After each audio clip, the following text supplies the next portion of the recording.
O may tanong ako. Ano yun? May tanong ako. Ano yun? Ano? Ano? Ang nag-uumpisa sa letter M na kinatatakutan ng tao. Alam ko yan, manananggal.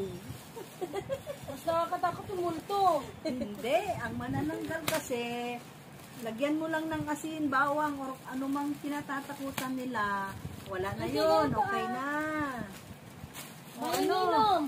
Hindi rin. Madilim. Wala rin kasi hindi lahat ng tao eh. Asukal. Ano, wala din. O, sirit na. Sirit na. Sirit.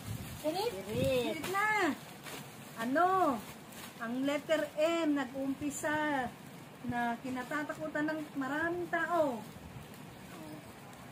Yun ay ang maniningil. Si Lula. Dili. Diba? Si Lula. Relate kaya. Dili. Kasi pag ang maniningil, nandiyan dyan na sa ano, papasok mo sa bahay niyo maniningil, sabihin mo sa anak mo. Sabihin mo anak ko, wala ako sabihin mo na naman. Sabi ko ni mama, wala daw po siya.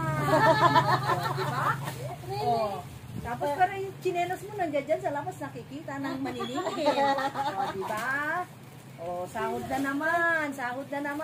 Tapos wala na naman matitira. Tapos maniningil, wala naman ibabayad. Yung isa dyan, ikukulong na. Diba? Ikukulong na kasi hindi makabayad. Diba? Isang araw lang, dadaan lang yung pera sa isang araw sa kamay niya. Wala na. Bukas wala ng pera. Sa akin din naman ang Diba? Anong size na yan? Anong size na yan? Saan na naghahalo-halo na yung size?